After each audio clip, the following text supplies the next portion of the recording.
with Friday speakers. There's always somebody on Friday. I've been on Friday a lot.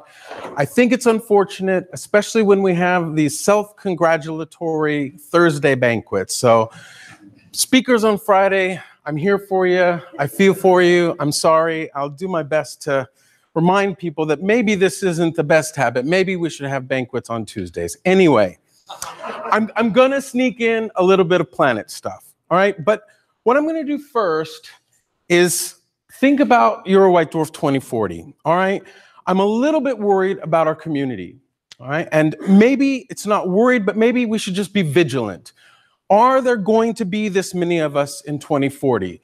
We all know what the funding climate is, so let me put like some numbers on there. Can you raise your hand if you're a faculty member at an institution with 2 or more active people in White Dwarf research? Raise your hand. Okay, now the most senior person in that group, keep your hand up, everybody down. Let's count. 1, 2, 3, 4, 5. 5. That's 5 institutions in the world, assuming we have the whole world here. How many people are students and postdocs? Okay, that's more than 5. Okay? So it's not necessarily a problem. I just want us to be vigilant. Now, Martin inspired me a little bit. He said we're really friendly, so I'm going to take it a little bit further. I'm going to be playful. I hope you'll indulge me. And Boris inspired me a little bit last time because he gave us a pep talk at the beginning of this conference along these lines. We need to be vigilant. We need to be good to each other, and we need to give good advice to each other and to our students because we need funding, our students need funding. Our students need jobs down the road. All right? And all of us care about white dwarfs, and we're probably the only people in the world, all right? The funders care about, the funders care about type 1a supernovae and cosmology, and we had some new faces here, and that's represented.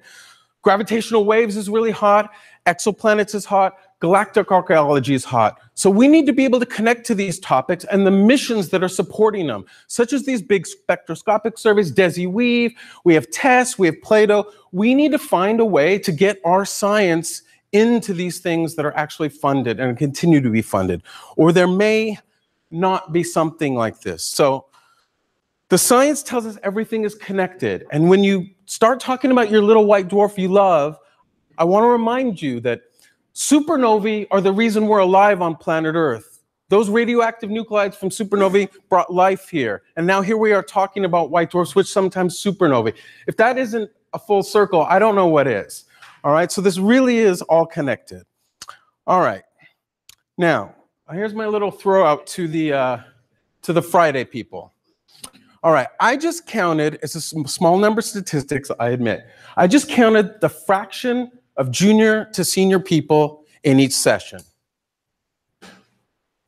Okay, so it's small number of statistics. I'm not making any claim here, but planets are interesting to people, and I'm interested in planets. It's a total bias, I admit, I'm biased.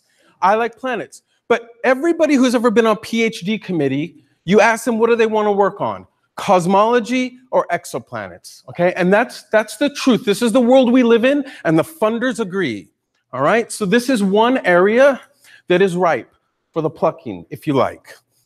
All right, now for something silly.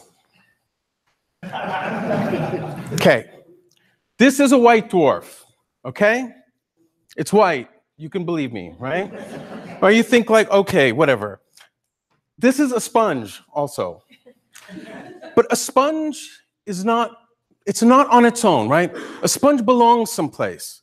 It belongs maybe in a kitchen or a bathroom.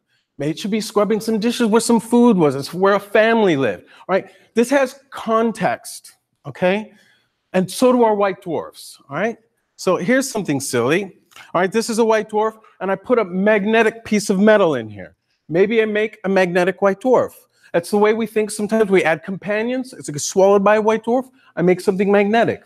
Planets can do this too, possibly. All right, so I'm not talking about a white dwarf now. I'm talking about a white dwarf in its context, with a companion, with a planetary system. Now, this happens to be a US quarter. And so if you like exoplanets like funding agencies, okay, well, there's a little quarter. It's now in your pocket, and the researcher is happy. They're very happy. But if you don't think about these things, oh, you just lost your funding. All right? All right, silly stuff. Silly stuff, I know. But we really need to think about white dwarfs in context. And there is a literal analogy here with this sponge because, for example, we now know that there's water being delivered to white dwarfs sometimes. All right, so if we deliver water, we have a sponge, but if a sponge doesn't get water, it's a dried up husk like this. And maybe this is an astronomer who doesn't have funding either. It's not a place you want to be. All right, you want to be a nice, wet sponge, so when it's hot in the Texas sun, you can cool off. All right, all the silly stuff is done now. All right, let's talk about a few science things, and then I'll be done. A few years ago, Chris Manzer led a paper showing that the debris disk around a particular star was eccentric and precessing, okay? Just within a few years, we now know every other one that we can possibly see evidence of that is the case. They're all eccentric and precessing. Now, why is that important? I'm talking about the big picture. We shouldn't care about any individual star, but physicists are now able to test general relativity at disks around white dwarfs. They cannot do that around normal stars.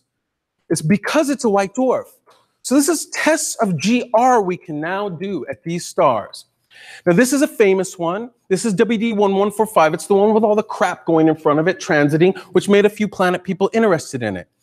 24 papers on this star in 3 years. 24. And I'm not counting things that are unpublished. 24. All right? Funding, interest, not just from white dwarf people. This is our data. This is a paper that Wilson Colley led with the velocity on the y-axis and the date on the x-axis. And this is the gas. The velocity is going from red-shifted to blue-shifted, and we have new data. It's going back the other way. The precession model is basically correct. You can see we've gotten the time scale wrong. It's a little bit faster. But these data can provide tests of GR. It's not just this little white dwarf and some planet stuff. It's this bigger picture stuff. All right, there's a paper. These are the theorists, Roman Rafikov at Cambridge. These guys are doing eccentric GR precessing disks. They're trying to get some students on this. So the interest is out there. Theorists are publishing this stuff. All right, these are not white dwarf people. Okay. What else? Well, I mentioned water. I have to cite one of my papers, so I'll cite the water one. This is old news. This is 2013. We know that sometimes, whether a planetesimal is wet or it has hydrated minerals, they sometimes fall into white dwarfs. And this is not the only one anymore. Roberto Radi had one a couple years later. CZU now has a big wet one with all kinds of other ices probably. And Nicola Gentile Fusillo has shown that this is rampant around white dwarfs. They're not only accreting metals, but you can tell that they're basically polluted with hydrogen from the water. All right? So this is very standard stuff, and this is big, big, big picture. We're talking about delivery of volatiles in water for life. We're not just talking about white dwarfs. Astrobiology, for example. Now, why am I saying this? I'm saying this because some people in this room still kind of pretend this stuff doesn't exist. And I'm not going to say who it is, but it's Pierre Bergeron. All right, 2018.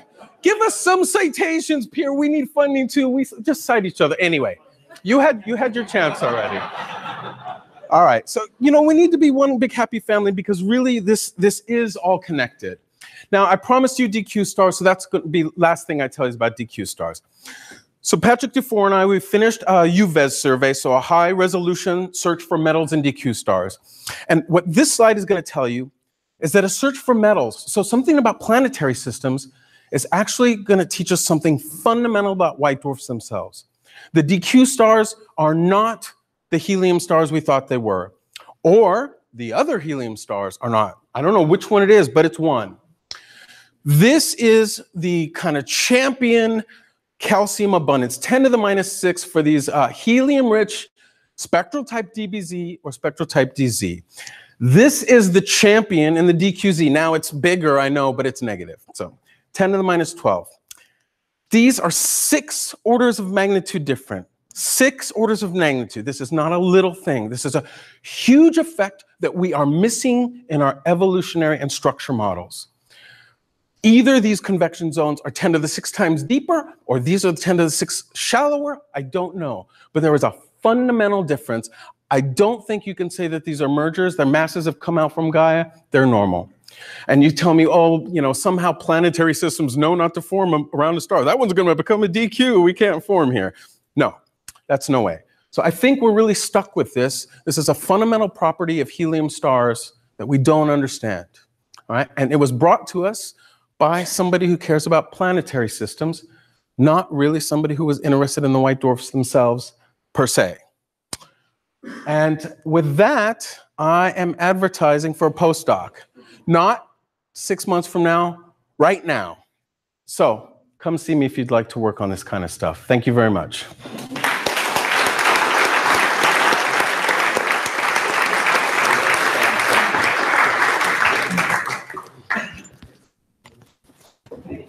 All right, our next speaker is Cynthia.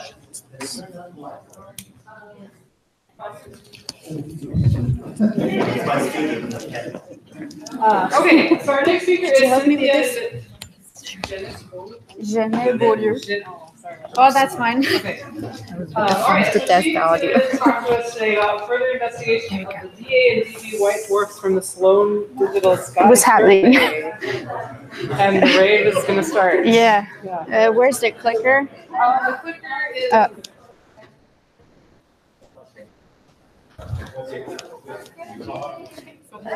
on that computer, you'll have a countdown clock, and I'll give you a 3-minute, 1-minute warning. Okay, fine. Okay, so I will present an analysis of DA and DB white dwarfs from the Sloan Digital Sky Survey.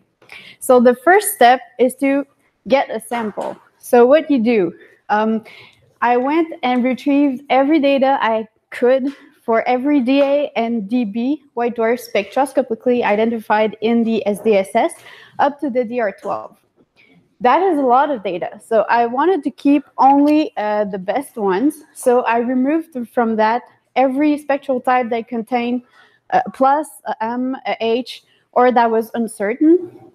And that still left me with a lot of data. So I applied a signal-to-noise criteria. So for the DAs, since I have a very big volume of data, I chose to keep those with a signal-to-noise better than 25. And for the DBs, since they're significantly less, I chose to keep only those with a signal-to-noise better than 10. And then I went in that very small catalog called Gaia, and I kept and I cross-matched that with my list and kept those for which the parallax was better than 10%. So with all those criteria, this left me with around 2,200 DAs and 460 DBs. Next, I need the photometric technique. So I have an example here for a DA and a DB, or a DBA in this case. So here we just fit the energy distribution, and the correct solution is highlighted in red. We also need the spectroscopic technique. So here we fit this normalized spectral line, and we get the atmospheric parameters. So I went ahead and I fit everything I had, and with this, this is what I obtained for the DA stars. So I have mass as a function of temperature. So what I obtained from spectroscopy at the top, and what I obtained from photometry at the bottom. Quick note, the color code in this presentation is that if the distance obtained from the parallax and the one obtained from spectroscopy are very similar, the object is in black, otherwise it's in red. Okay, so it's the same color code everywhere. And another thing I'd like to mention is that both my techniques are completely independent. So the fact that both distributions are very, very similar is great. One thing, though, I need to mention is here. So we have a little depletion of objects around 14,000 degrees in the spectroscopic distribution. Pierre mentioned this earlier, is that we still need a little more calibrating with our DA models, since this is where the spectral lines reach their maximum. One other thing I'd like to mention is that I have a lot of objects over here that have a very, very low photometric mass. These are the unresolved double degenerates. because since there are two stars, they are overluminous. So they appear to have a very, very large radius, thus a very, very small mass. But otherwise, both distributions are very, very similar. So I have the same thing for the DB stars. So first thing to note is this here, which is was mentioned before, is the van der Waals-Brodling problem. On that, a quick side note is that due to a programming error in Bergeron et al. 2011, they said they were using the Derrida treatment, but in fact they were using the unsold treatment. So what they presented was this distribution at the top. What they should have presented was this one at the bottom. So it's a little bit better.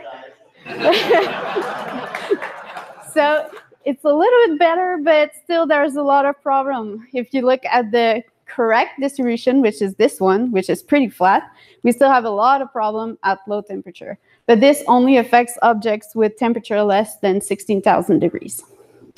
So back to this. Both distributions show a little bump at, I said 20,000 bits more, like 18,000 degrees. Like Elena presented, this is where the 3D corrections are maximal. So I believe this bump is due to the 3D effects.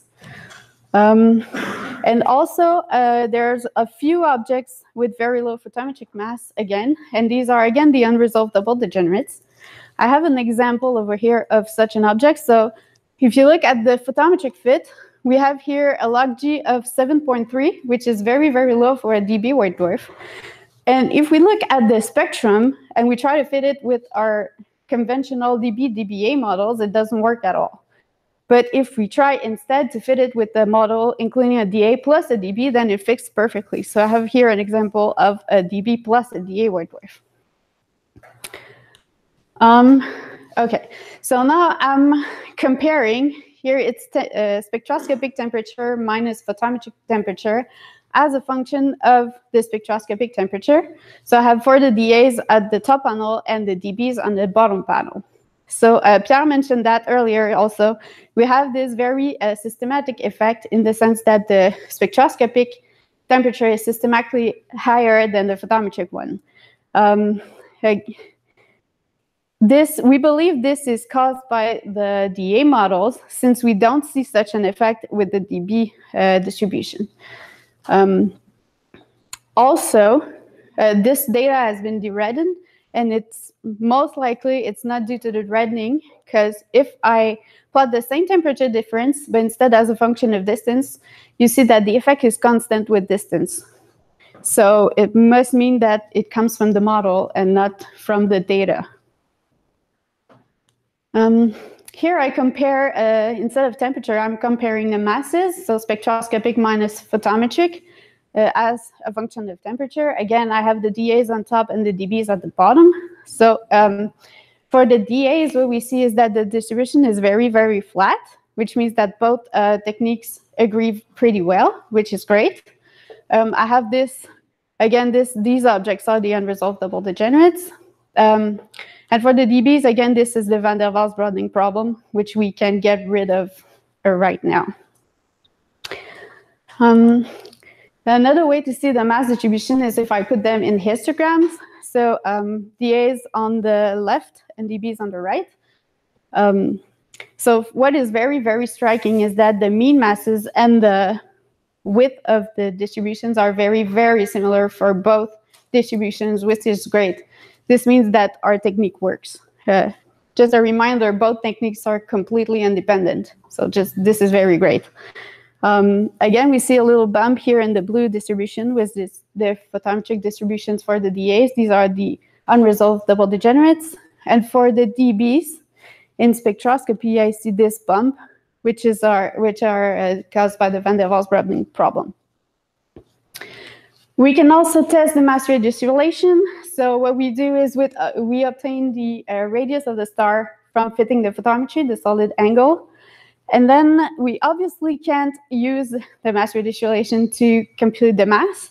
So what we do instead is we use the spectroscopic log G and the same radius we obtain from photometry to compute the mass. First of all, everything that is in this pink box are the unresolved double degenerates. so we can just discard those objects. These over here are the dBs at low temperature, with the Van der Waals Browning problem, so you can discard those objects as well. So overall, it does work. We would expect to have around 60% objects within 1 sigma, which is what we have. If I discarded those, the numbers would be even higher. So the mass radius relation does work, which is great. And then if you recall at the beginning, I had a lot of criteria to select my sample. Instead, I just took every spectrum I had and I applied only a signal-to-noise criteria of 10. And I also took into account the objects that had multiple spectrums. So these are those are individual objects. So this is what I have. So this is the number of dBs onto the total number of white dwarfs, or dA plus dBs, as a function of its effective temperature. So what we see here is that it's very consistent with the theory that there's a 2-channel evolution for the dB stars. So the first one is we have a dB, or DO rather, here, and then it transforms into a dA. That's why we have this big drop. And then around 30,000, which was the theory, 30,000 degrees, there was convective mixing, and then it starts coming back as a dB. But what we see from this graph is that this conversion dA to dB occurs at 20,000 degrees and not at 30, like we thought before. And this also shows that we have some dBs that maintain their helium atmosphere throughout their life, since this is pretty constant. So this is pretty cool. And if we look in this region where there's the conversion dB to dA, dA to dB, sorry, we can find this type of object. So if you look at this object has a lot of hydrogen. It's at the very edge of our grid. And this object would have been a dA in the gap. So this must be currently mixing, or I've just finished mixing its atmosphere. Yeah, probably. I'm with Pierre, so I don't care about that. Okay. So these objects are pretty rare, since it's the only one I found in my. This is the only one I found in my sample. So with that, I'll just leave you with my conclusions.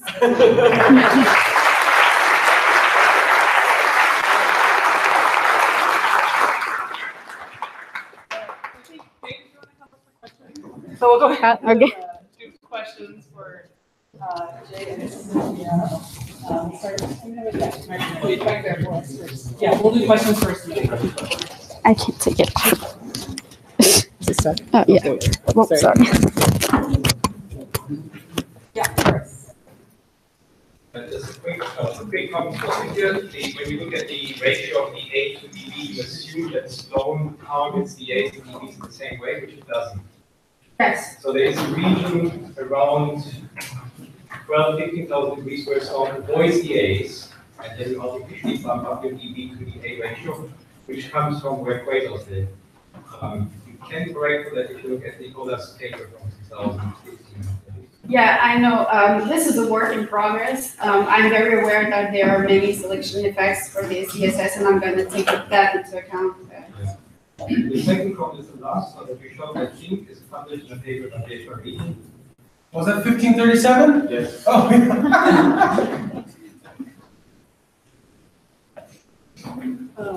Up here.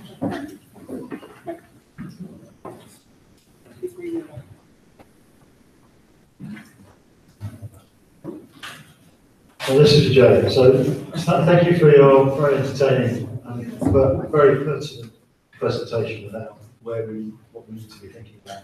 I agree with a huge amount of what you said. However, I'm going to make a comment, and I think what I'd like to say is that the symposium that we have is designed just to do some of the things that you were talking about, which is to bring white dwarfs into a broader community and to sort of project ourselves into those communities so that other people realise the importance of what we do. So that's another advert, please turn up. Other questions? I have a comment for Sita. My worry with the matching with the guide. Nicola presented that the epochs are different, the proper working is different. So did you do the change when you match the FDSS to guide?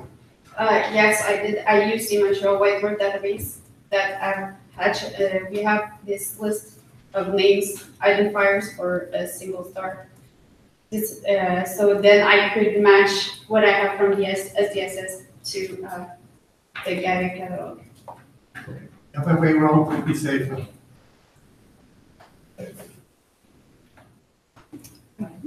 All right, if there's no other question, oh, Barbara has a question.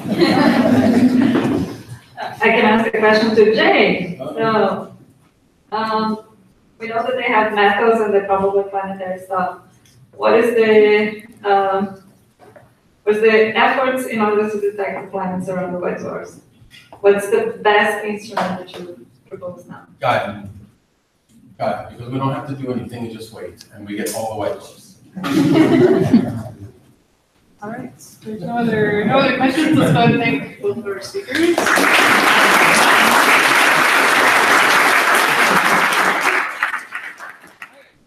Simon Trail's our next speaker, and he comes up. Do I get strapped with something? So he will be speaking to us on a photospheric survey. kind of tricky. Yeah. Right, so you have a clock over there, and I'll give you Okay. 3-minute warning. So I just wanted to give you an insight into British politics at the moment. So these have come home after a long day of Brexit negotiations. You've got the usual people. You've got David Davis, Theresa May, Liam Fox, and of course Boris Johnson.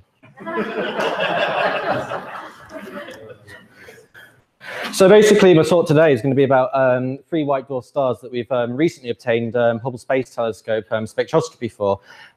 These were actually obtained for a variation of Alpha project, which I'm not going to talk too much about. I'm going to leave to Matthew Bainbridge to discuss. But basically, I'm responsible for doing the photospheric survey and the interstellar survey and telling you what's in there.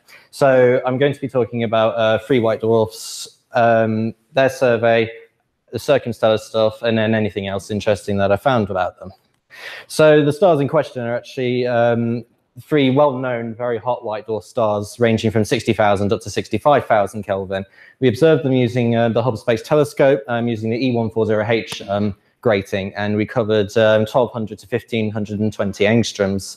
Now, the way these have actually been reduced post-observation was done by Thomas Ayres, and they've been done to achieve velocity calibrations good to about 200 meters per second, just highlights the power of that instrument. So as Stefan said, I need to include Gaia so it's complete. So I've included the mass and the radius and the distance, and we've also got spectroscopic measurements. WD0455 is still a work in progress, so they've got tildes there, but I'm pretty sure about these parameters here. And these are the spectra laid about. So I've normalized them by the flux at 1,300 angstroms, and I've just offset them. So you can tell that the least polluted is going to be 0455, followed by 0621, and followed by 2211. All of these features here are heavy meltable features from iron and nickel. And obviously you've got your usual candidates as well. You've got nitrogen 5, silicon 4, and all the other lines essentially. So when I do my survey, obviously I find the usual suspects. I find carbon, nitrogen, oxygen, silicon, phosphorus, sulfur, iron, and nickel. With the exception of 0455, I'm not seeing any carbon there at all. So I've actually measured these abundances using Toulouse. What I've done is I had a starting atmosphere. I measured the abundances, recalculate the temperature and the gravity, and then redo the abundances again in an iterative procedure to get the best fitting model. Also, what I found is the abundances in 0621 and 2211 are actually very similar, and there is quite excellent evidence that there's enhancement in the iron and nickel. So if I actually put that onto a plot, it doesn't look like too much, but you actually see a general trend. So at the bottom here, we've got 0455, and then you've got 0621 and 2211. And you can actually see it sort of has a, so it looks like a logarithmic increase as you go along. But it also looks like if you multiply 0455, you can actually bring it up to the other one. So that's interesting in and of itself. Now, it's all well and good plotting these individual abundances, but they don't actually mean much on their own. What we need to do is look at them with respect to the whole atmosphere and what their fractions actually mean. So one thing that people like to do is we like to take ratios of abundances. So what I do now is I'm going to take the ratio of all the abundances I've measured and take them with respect to oxygen. And then I'm going to compare them to other situations that we've seen before. So in this case, I've got 4 pie charts which show you the atmospheric composition. So here we've got the solar composition, chondrite composition, and the bull curve composition. And funnily enough, if you look at 0455, they actually look very similar, with the exception of the silicon. Now, the reason nickel is so large is because there's an inherent uncertainty on the cross sections and the atomic data that's gone in. So the abundance is going to. The evidence becomes even more compelling if I go and have a look at the other stars. So have a look at 0621, the silicon fraction is increased, and now it's looking a lot like bull curve. And again, there's no relation to your oxygen ratio here. In fact, it's a good thing that I used oxygen because typically these materials tend to be carbon deficient. So I did actually check, and there's not actually too much of a relation there. And then if I have a look at 2211, the same thing happens again. You've got something very similar. So as well as the photospheric survey, we can have a look at the interstellar survey as well. And then we see usual lines like carbon, nitrogen, oxygen, and silicon.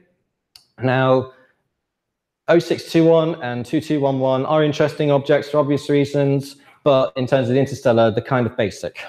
Now, what are really interesting is when we have a look at 0455, and we actually see 4 or about 5 interstellar medium components. So to demonstrate this, I've got a fit here where I've basically fitted 5 Voigt profiles to this absorption feature. So we've got 2 components here for the silicon. So this is actually the silicon interstellar medium line. So we've got 2 components here, -40 and -35. Then you've got a photospheric feature here, which is from nickel or iron. Then you've got a third at 18.1 kilometers per second. And then you've got a fourth one at 25.8 kilometers per second, followed by another iron and nickel line. Now, this actually ties in with what I'm going to talk about next, the circumstellar features. These are the features that we can't really identify. If we're talking about circumstellar features and the cool stars, we know that means a disk. So the sort of work that Jay does or Boris Gantic does. So when we've referenced the hot stars, we're not actually sure what these circumstellar features are, only that they're highly ionized, they're usually resonant, and you can't associate them with the photosphere. Now, in 0455, I've observed circumstellar features coming from nitrogen-5 and silicon-4. Now, what was really interesting about this was the first detection of a double circumstellar feature. So in silicon-4 1393, we've actually got 2 circumstellar features. Obviously, the first one is quite small, the second one's quite large, and then if I go to the next line, we've got exactly the same thing happening here. Now, that's quite interesting because the velocities of these 2 circumstellar features happen to be coincident with the interstellar medium features that we found of 18.1 and 25.8. So compare 17.2 and 26, 16 and 35.5. If they're so similar, does that mean that they've actually got a common origin? And this has actually been explored before by Dickerson et al. 2012. And it was this idea of Strontium sphere ionization. So basically what we have is we have the ultraviolet field of the white dwarf, and it comes into contact with this cloud in the interstellar medium, or it can be a cloud close up. So when the cloud is within this UV ionizing sphere, you'll see the high ionization species. And of course, because it's not very dense, you'll see only resonant features. And then when you get outside the sphere, you see low ionization species. So basically, to wrap up with this piece of work, the work that we need to do now is we need to try and understand what's going on in the photosphere and explore the possibility that these metals have come from accretion. So we need to consider this in detail, taking into account the balance of radiative levitation, gravitational settling, and radiative levitation. Did I say that twice, or is that accretion? Anyway, so in terms of the interstellar medium, we also need to account for the modeling of the Strontium sphere ISM interaction. And then as a side project, we also note that the 0455 white dwarf is actually on the same latitude as the really hot DO, REO 503 -289. So we wonder if there's any interaction between that white dwarf and WDO 455 and whether they share common ISM components. If so, why is that the case? So to conclude from this, there's strong evidence to suggest that there is accretion of bulk Earth material in all three white dwarfs. We've resolved 4 ISM components for WDO 455. We found 2 circumstellar components along the line of sight, so 455, and they have very similar velocities to the interstellar median components that I've detected as well. So that's it from me. I'll take your questions a bit later.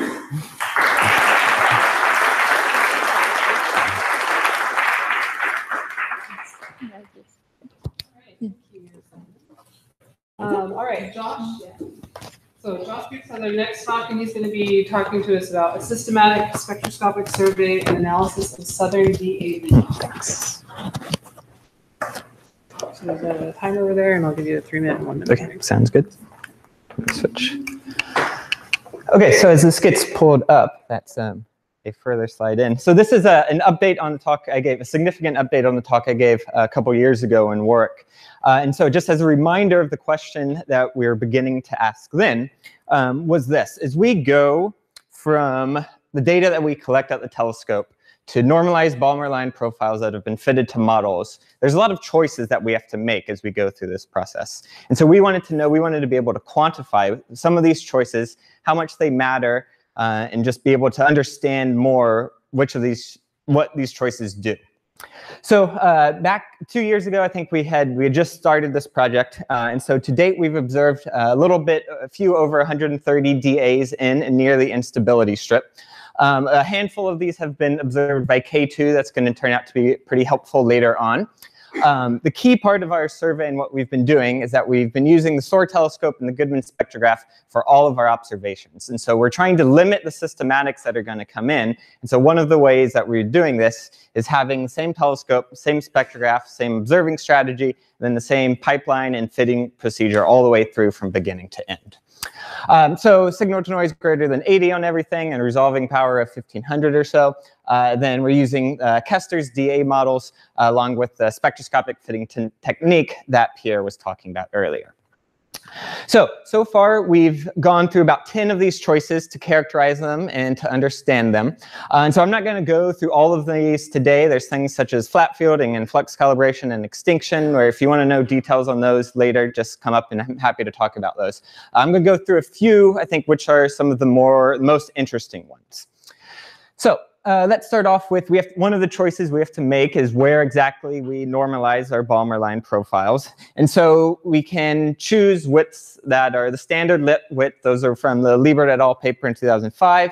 Those are these black dots here. And then we looked at as well what happens if we narrow all of these line widths by about 15%. That's the green, or what happens if we make all of these lines about 15% wider. So the results when we do this, the different normalization wavelengths and run through, you can see the standard wavelength choices here. If we choose slightly wider lines, those are going to give us results that are slightly hotter, but roughly at the same log G. And then if we choose the slightly narrower lines, those are going to give us quite a bit cooler and more massive results. So this result in particular is not too unsurprising. We're losing information in the wings, and so we're changing the lines a lot more significantly. But the idea here, and to keep in mind throughout all of this, is that these choices do matter. They are changing the temperatures and surface gravities that we're getting. Okay, so that's one thing. Then harking back to what Don and others were talking about earlier, if we look at the results that we get from all of the individual Balmer lines, all of those are also giving us different effective temperatures and surface gravities. So this is a single result from L19-2. For each individual Balmer line, I have it labeled there showing the best fitting temperature and surface gravity that we get from the models. And then if we combine all of the lines, that's going to be this red all. And so you can see that there's a distribution here. They're spread out in various ways. So this is a result from L19-2. It turns out that we get very, very similar results for all of the stars in our spectra. So I'm going to show you for H beta what this looks like. In the next plot, if we use all of the lines from H beta through H10, I'm going to plot that as a red star, and then all of the black dots are going to be reference values for where H beta falls relative to everything else. So this is what we get. So if we include all of the lines, we can put that as the red star here. And then for each individual white dwarf in our sample, all of these black dots, we can see that H beta consistently gives us cooler and more massive, by sometimes up to 0.5 dex or so, results compared to if we use all of the lines. So the key takeaway here is that it matters which of the lines that you choose to get your final results at the end. And so this is what we looked at next. Let's see. OK, so x-axis here, I'm showing temperature and surface gravity for one choice of combination of lines. Then I'm showing the difference up top here between if we use H gamma through H10 to get out our results compared to H beta through H10 to get out all of our results. So what we can see here is that if we use H beta through H10 to get all of our results, those are giving us results that are higher by about 200 Kelvin and roughly the same within log G. Compared to if we include H beta in our results all the way through the end. The other side of this that you can look at is how about the higher order lines? How important are those? It turns out that they don't actually change our solution quite as much. And so this is a comparison using H beta through H10 for one result and showing the difference between that to if we just use H beta through H8. So this isn't particularly surprising. H9 and H10 are relatively small lines, and so they don't affect the chi-square surface too much. And so while there is some scatter, it's not going to change our answer significantly. OK, so here is our instability strip. All of these results have been 3D corrected. The DAVs are shown as the blue circles. The NOVs are the red crosses. And so I'm going to show you two results now that we are using this survey for. And I'm going to show you why, even with all of these systematics in here, why having a uniform sample from beginning to end, why that's important, and why the relative positions and effective temperature and surface gravity are in some ways much more interesting than the absolute values. So I'm going to start by zooming in on the cool side of this plot, and I'm going to highlight the first 6 or so outbursters that were detected by the K2 mission. So when we first made this plot a little bit over a year ago, we noticed immediately that all 6 of these fell within a relatively narrow range of effective temperature and surface gravity. So this made us start to think, OK, maybe there's something about this range that's leading to these outbursts. So the next obvious thing to do is to take all of those white dwarfs that have been observed by K2 that have not been observed to outburst, the NOOs, if you will, and put those up here as the open stars. So you can immediately see there's one interloper in here. And so obviously we went and looked this up to figure out what was happening. This turned out to be GD1212. So again, this was a little bit over a year ago. GD1212 was observed by K2 in the engineering test phase for 9 days or something. And at this point in time, a little bit over a year ago, it was being observed, I believe, at that time by K2 again for a full 90-day cycle in campaign 12.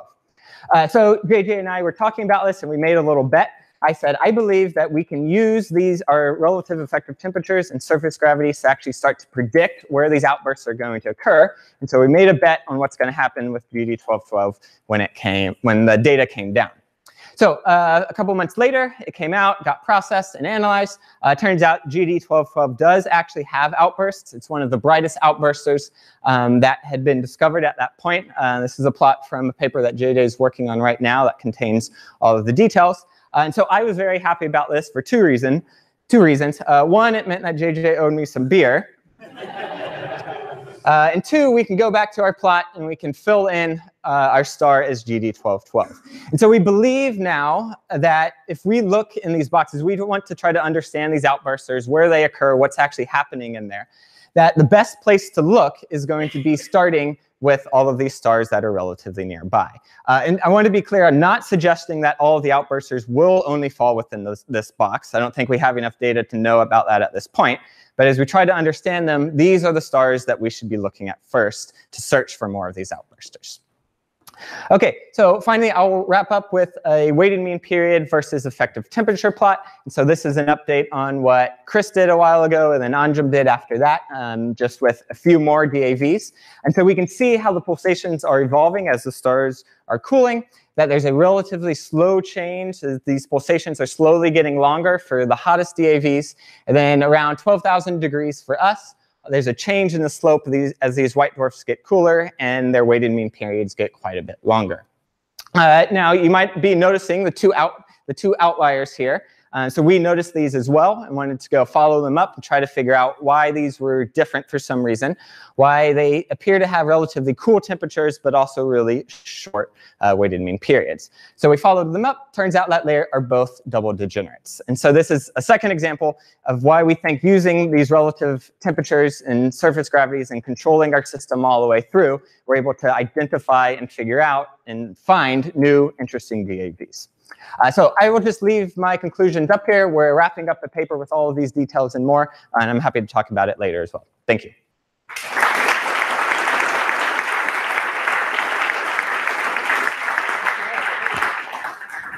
So, as this is the last of the atmospheric talks, so I'm going to bring you back up and we'll take questions for Simon or Josh. All right, we'll start with I'll have it right there. Yeah. Are those two double determinants that you showed for any chance J2350 and I would have to go look up. I don't remember off the top of my head. I have them, so. Okay, we can check that. Yeah. Here. Question for Josh. You have quite a number of non-variables within the strip. Did you look if any of those were also unresolved double degenerates? No, we have not looked at it. Because that could explain that yeah, that's true. Yeah, that could throw it off as well. That's a good point. Barbara. You pass that down. I like that you mentioned about making good choices. That's a mommy mode, right? So one thing about the choices, have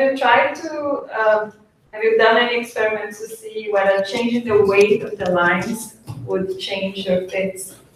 And by how much? You mean the line centers, or you mean no? The so for instance, when you have H data, it has, I don't know, let's say 200 points. Yeah. So data points, and then you go to H10, and then you might have 30 points, or 50 points. Quantify that? Yeah, no, we have not done that at this time. That's something we've discussed, but no. Let's go here. Hi, this is a question for Simon.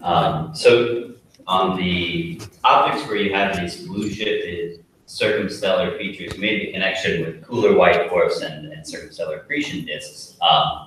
But do you believe that these are accretion disks, or that you're not quite sure what they are yet? Do you have an opinion on what they might be? I don't think they're accretion disks, because if you look in the optical spectra, I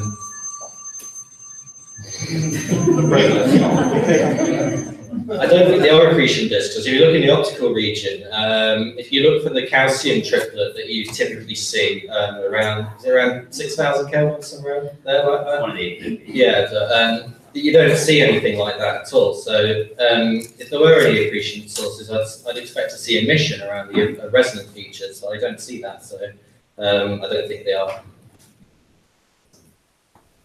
Yeah. I merely made the comparison because circumstellar can be interchanged. It's kind of a bad coincidence we'd settled on circumstellar to describe those features. So a question for Simon. Hi. Do you have any idea of the mass of these metals that you're seeing in the white dwarf? That's going to be the next step. We've got masses from Gaia, so if we've got a number fraction, I suppose you can invert that. But to get the mass that's being accreted or the mass that's in the atmosphere, we're actually going to have to solve it and work out how much is sinking, how much is floating, how much is being accreted. So at the moment, I don't know. Other questions?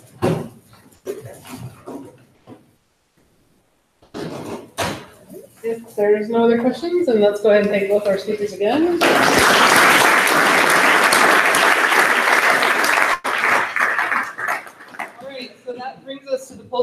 white dwarfs section. So we'll kick things off with Alejandra Romero will give us a talk on white dwarf evolutionary models for asteroseismology. Okay.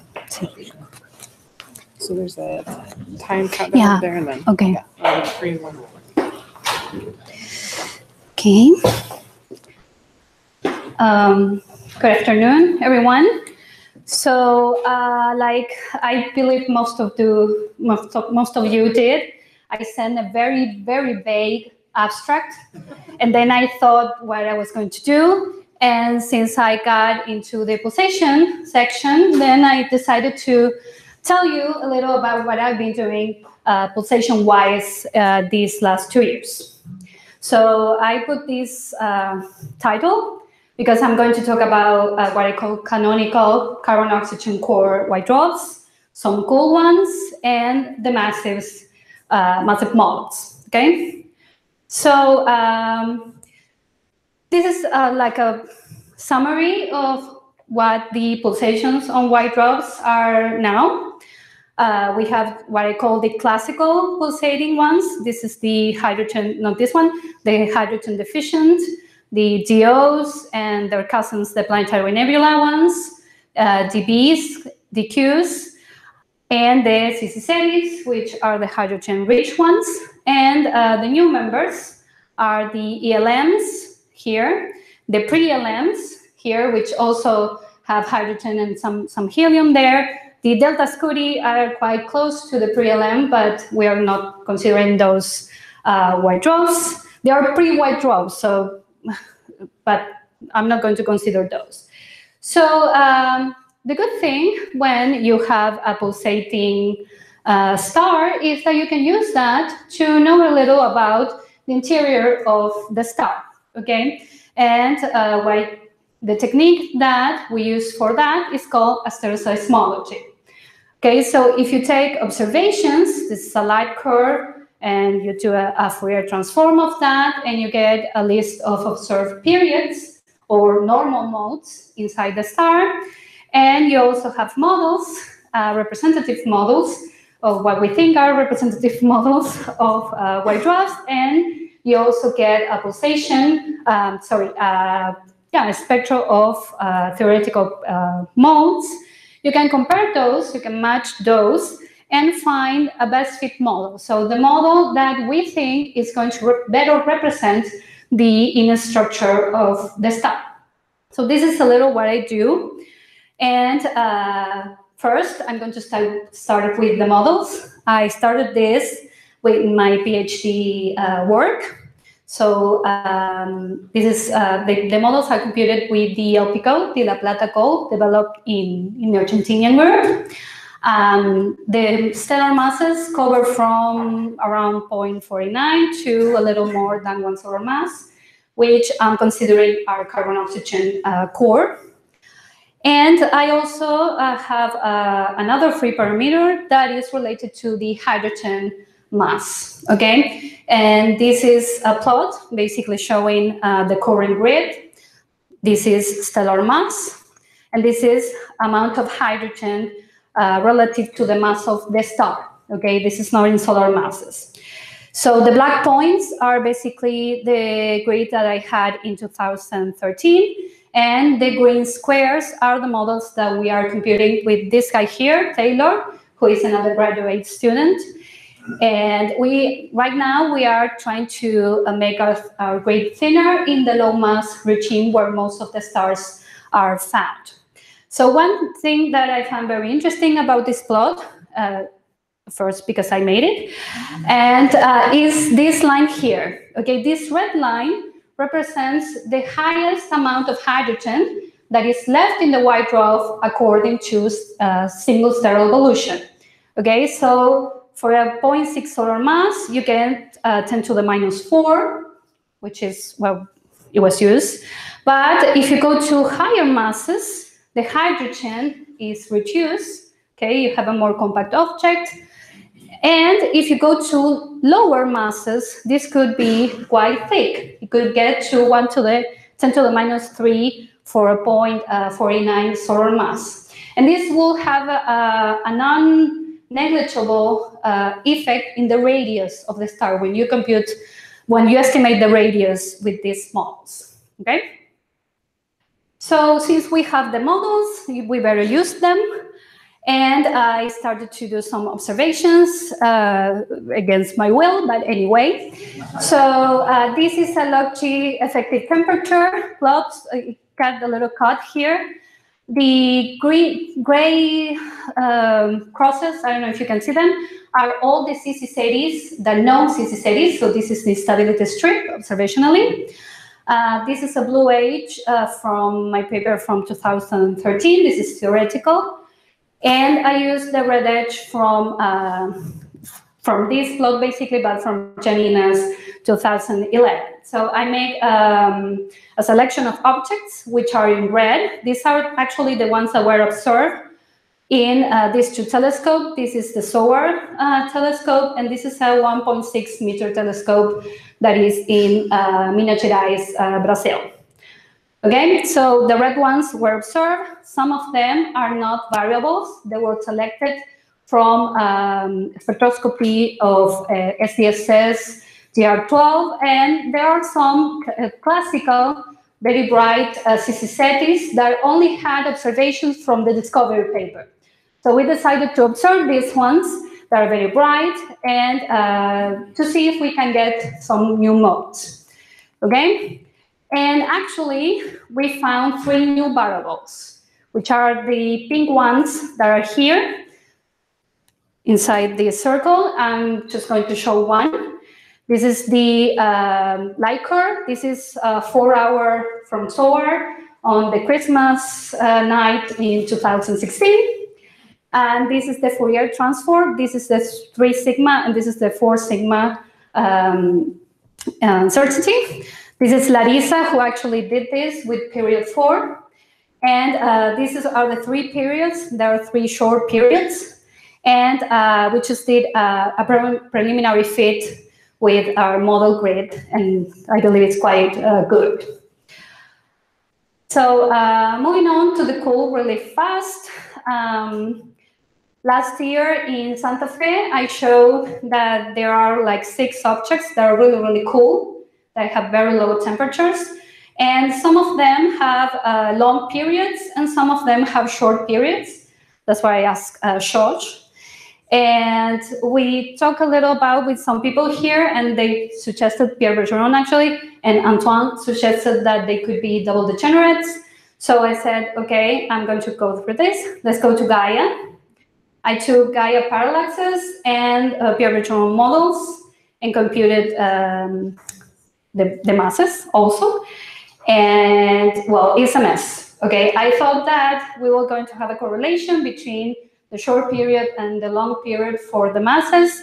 That is not true, but something that is quite interesting is we have some stars that are actually low mass stars, and they are considering canonical CC. So maybe one of those will be a double degenerate.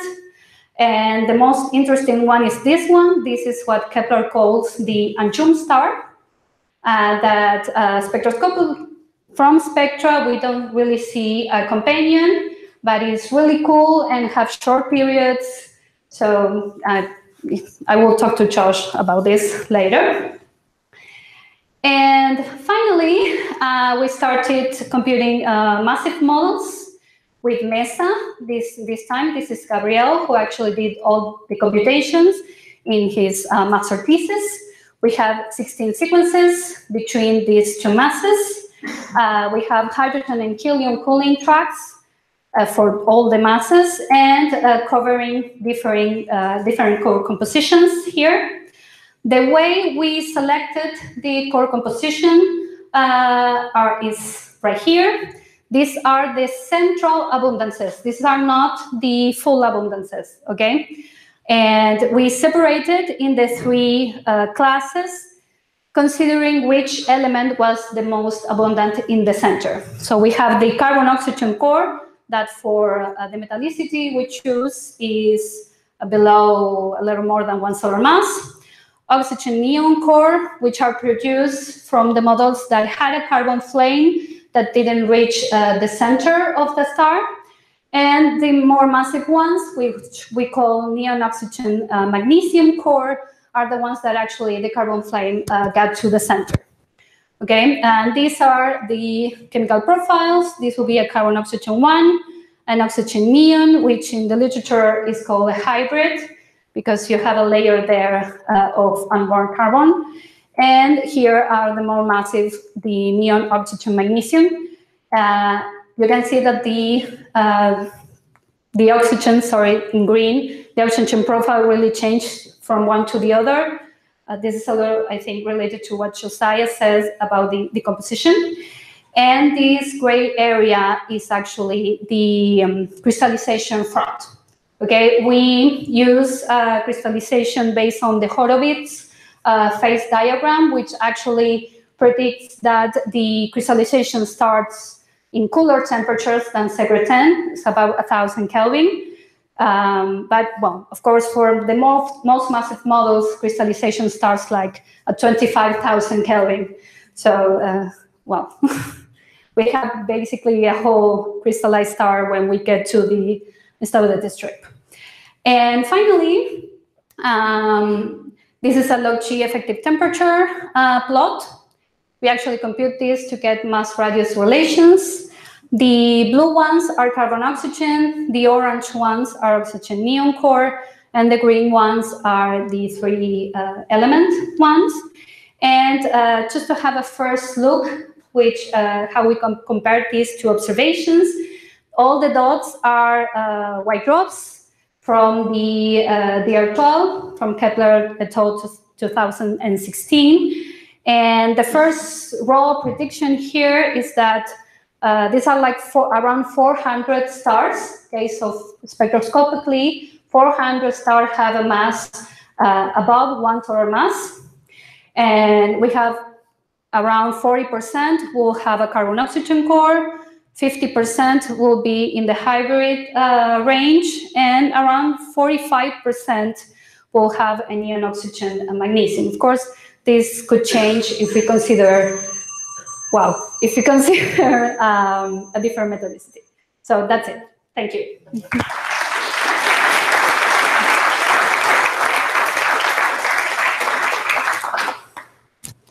It's just me, or? No, we have. Okay.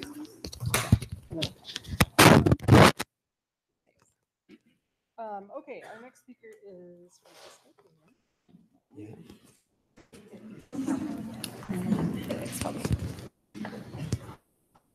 all right. If he's getting ready, this is Francisco de Geronimo. De Geronimo, yeah. And he is going to talk to us today about the impact of pre-white dwarf evolution on the pulsational properties and asteroseismological inferences of ZZ SETI stars. Very large. Hi, everyone. Well, I want to thank to the organizers for letting me show my work. So I am Francisco from the University of La Plata, and this work has been done with the collaboration of Leandro Altaus, Alejandro Córsico, Alejandra Romero, and Kepler. Sorry. Okay, so the stars that we want to study was the ZZ SETI stars. As we know, these stars are the result of the evolution of the progenitor from the main sequence all the way through the cooling track. So the chemical structure of this star is mainly formed during the Corellian burning phase and here, and during the thermally pulsing HEV. So why we want to study these stars? Well, as we know, the white dwarf contains detailed information about the progenitor evolution. So we need to deep understanding of the inner structure and evolution. So the problem that we want to face is that the computations of the white dwarf models suffer from several uncertainties, both from the white dwarf evolution itself, and we have a poster, so you can check it out, and from the progenitor evolution. And in particular, this last strongly impact the chemical structure of the future white dwarf. Okay, so fortunately, these stars, as Alejandra says, show periodic variations in the light spectra due to non-radial G modes. So through astroseismology, we can explore the interior and, in addition, determine the stellar mass, the effective temperature and gravity. And the period structure of these stars is governed by the Brun-Weisela frequency, which is this here. In this figure, I show a typical propagation diagram for a DAB model, and we can see that this is the region where the CMOS propagates. Okay. So our motivation lies in to assess the impact that have the uncertainties during prior evolution over the chemical structure and the period spectrum of CC series stars. So the method that we employed was to compute a large grid of white dwarf models following the evolution from the main sequence to the CC series stage using the ELP code. And during the evolution, we varied several parameters related with the uncertainties and then assess the impact of their stellar pulsations. In the figure, I show this is a typical DAB model where we can distinguish a CO core, an intershell region, an helium buffer, and finally a pure hydrogen envelope. Okay. So the main uncertainty, one of the main uncertainties that we want to explore was the overshooting during core helium burning. As we know, the stars at this phase has extended convective core, so the mixing processes are very important. In particular, the Schwarzschild criterion does not predict the occurrence of overshooting to this, so this is an uncertain value, at least for the core helium burning. So we propose to study two scenarios, one in which our models include overshooting and one without overshooting for these stellar masses. So in the figure of the left, I show the chemical structure for the DAB star. This is the inner structure. We have right here must be the envelope. So, and in addition, the run of the Brun-Weisela frequency for both models.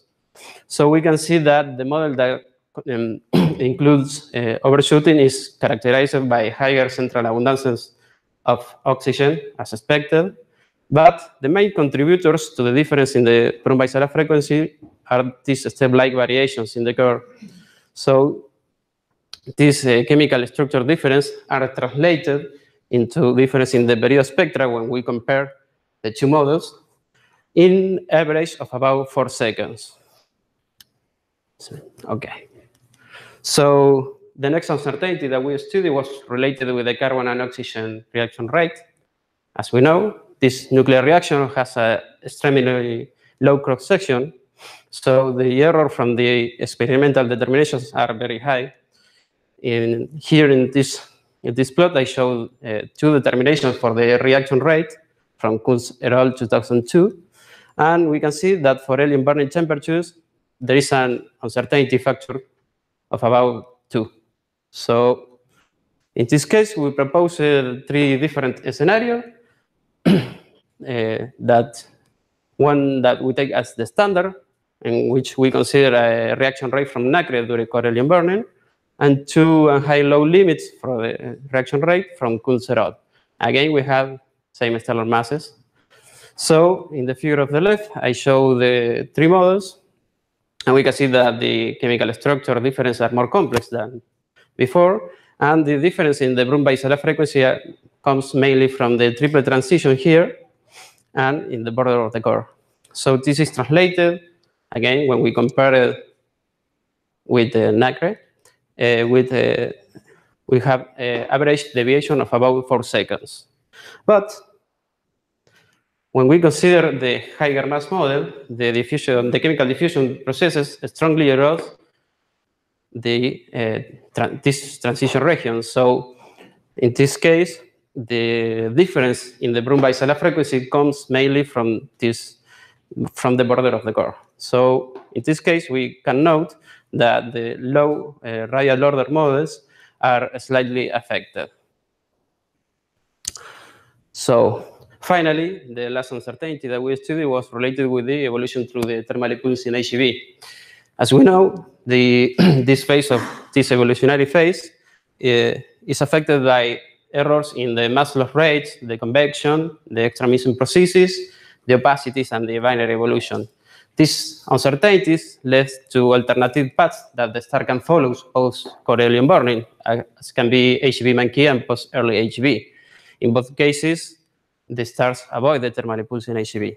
So if the stars evolves or not through the thermal impulse in HEV is a key point to understand the chemical structure, because during the thermal pulse, there is a development of this intershell region rich in helium and carbon. So in this case, we proposed 3 scenarios.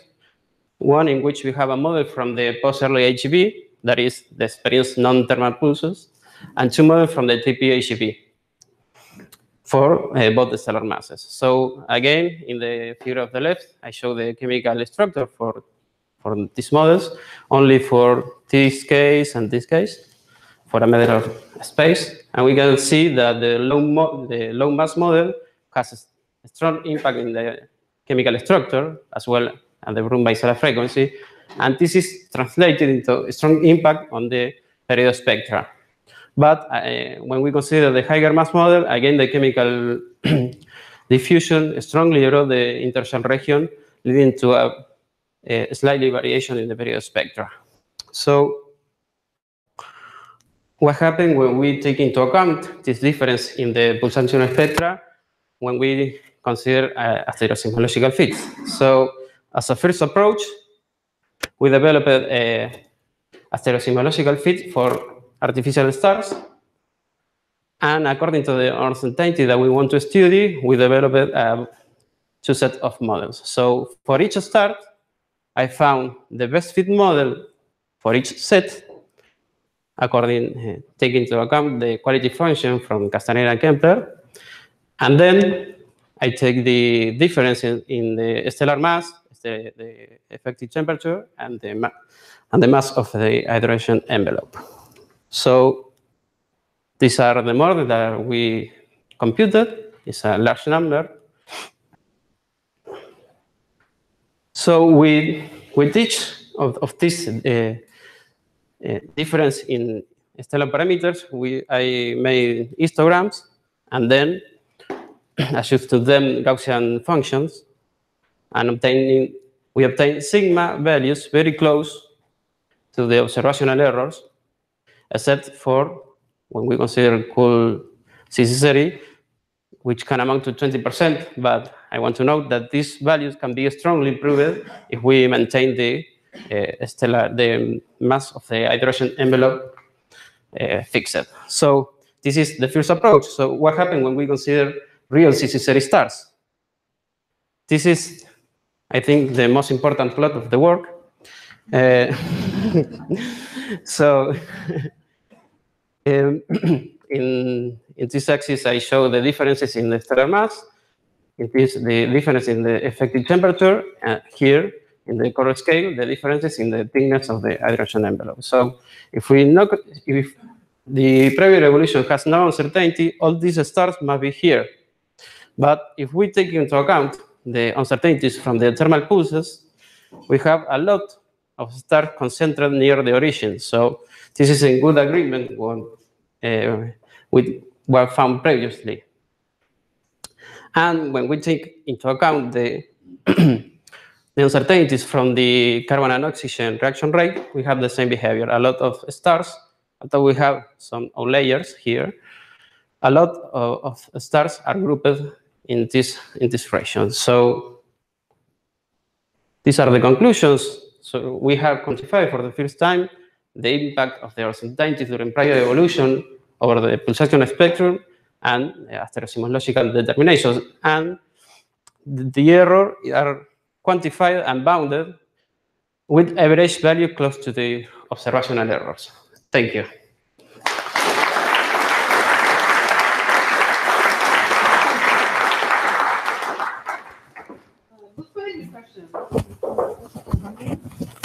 No. Okay.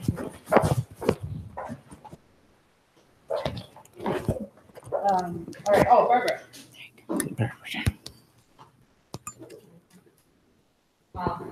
Francisco, I have a question for you.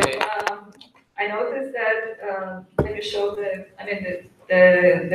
real uncertainties, they translate pretty high for mass, even for some stars. And I saw before that the periods that you calculated individually, they were off by 15 seconds, 20 seconds. have you checked the effect on the delta P, the average period spacing? No. If that would change, because I don't, I don't know where we go from now. Okay, we can do it. Yeah. Yeah, because then at the least if you would be confident enough with the period spacing, we could say it's high. Well, Okay. but you haven't. No, we haven't.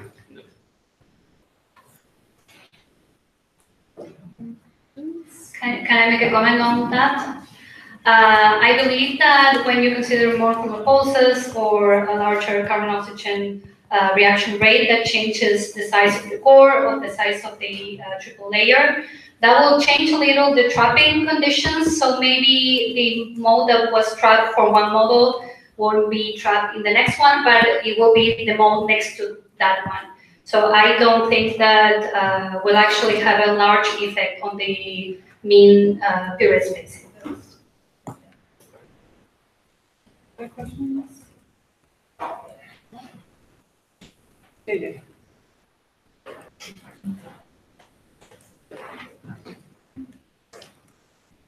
Follow a bit. What differences do you see in the helium layer masses for your differences in the number of thermal pulses? No, it's Do you fix that value? it's almost fixed. Yes, it's a variation are very, very, very little.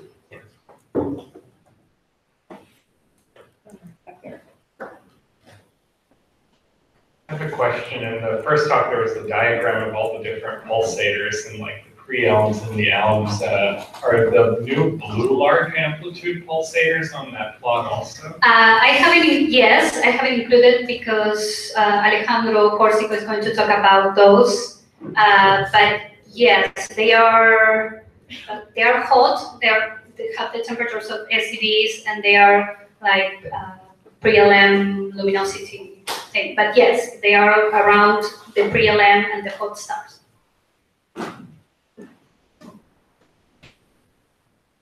So just adding to this plot, there's also the class of accreting pulsating molecules, which have a mixture of hydrogen helium atmospheres.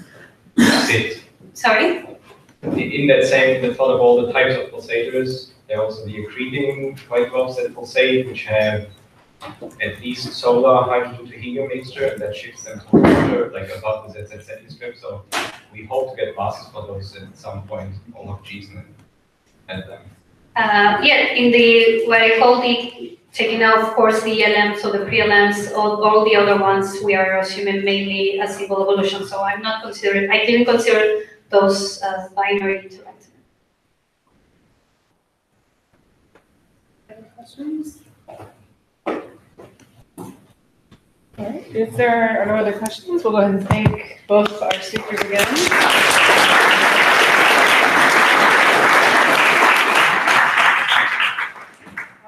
And then Leila. Calcafero. I'm about 1,000 here. Okay, she will speak to us on evolution and serial seismology of extremely low mass white dwarfs.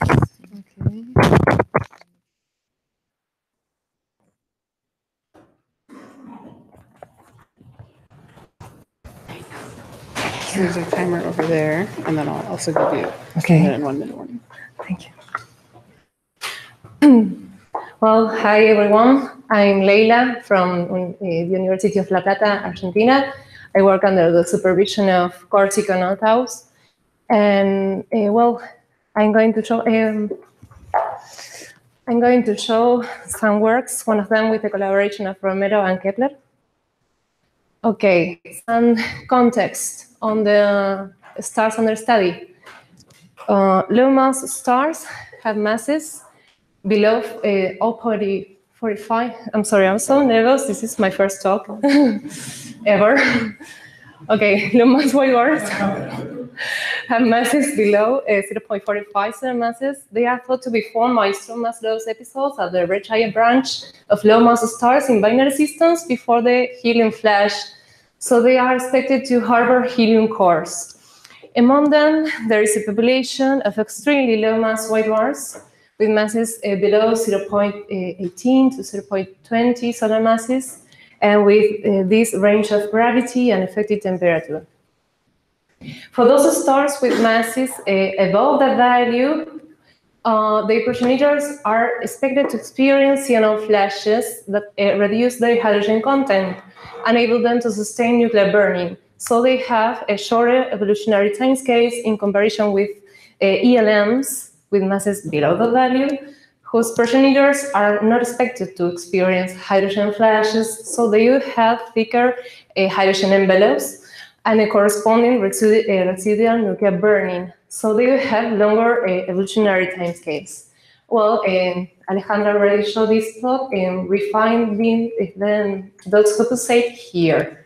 Okay, this is hard. They are detected by the ELM survey, SPY and WASIVERS, among others, and some of them will show Shima pulsations, and so we can study their interiors by employing the tools of wide dwarf astroseismology. Adiabatic analysis shows that Shimos in ELM V's, V is for variable, with masses below that value are restricted mainly to the correlations, so we can constrain the core chemical structure. And the non-adiabatic stability computations predict that unstable GMP modes are excited by kappa gamma and convective driving mechanisms acting at the hydrogen ionization zone, and also the epsilon mechanism may destabilize some short period G modes. Okay, for the first work, we have performed a theoretical assessment of the rate of period change. We know that the positional spectrum of white dwarfs shifts as they evolve. There is a competition between increasing degeneracy and the gravitational contraction that gives rise to a detectable P dot. Let me say P dot, although it says pi. Okay, and according to this order of magnitude formula given by Winchell et al. 1983, we can relate the rate of period change by the rate of change of the temperature and the rate of change of the stellar radius. And this quantity is measurable. It hasn't been done for these stars yet, but it can be done. It's been done for other pulsating white dwarfs. If we have one or more very stable position periods and observing them over a long time interval. According to Althaus et al. 2013, low mass white dwarfs have real chances to be observed in these three stages: white dwarf, pre-white dwarf, and the stages before the CNO flashes for those that go through them. So we made an analysis based on a set of adiabatic periods using our models. And I'm only showing for the white dwarf phase for helical 1 Shimos, P dot versus P, fixing the effective temperature at 9,000 Kelvin and changing the stellar mass. I'm only showing 4 sequences for clarity. We see that they are separated into 2 branches.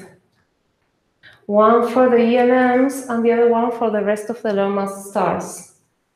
We see for these two, the low mass stars, those whose progenitors experience CNO flashes, that P dot is larger for lower stellar mass. And the explanation for that is based on Kawalers et al. 1986 theory based on the Mester's cooling law. Because as they are not, they have no relevant nuclear burning, we can apply that theory.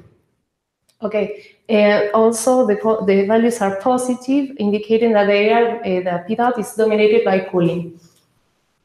In the case of the ELMs, we see that P dot is larger for larger stellar mass, so it's the opposite trend. And as they are dominated by nuclear burning, we cannot apply the same theory. So we cannot explain in the same way. Well, that's it. When we fix the stellar mass and change the effective temperature, we see that there is no monotonous variation when we plot P dot versus P. This is an ELM, but the same happens with a low mass.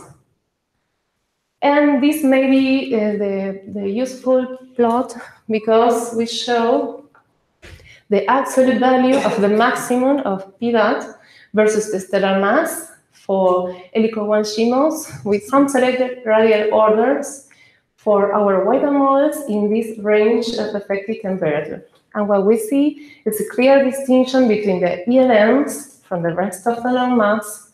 So if we could measure this quantity, we could use this to distinguish between these two types of stars.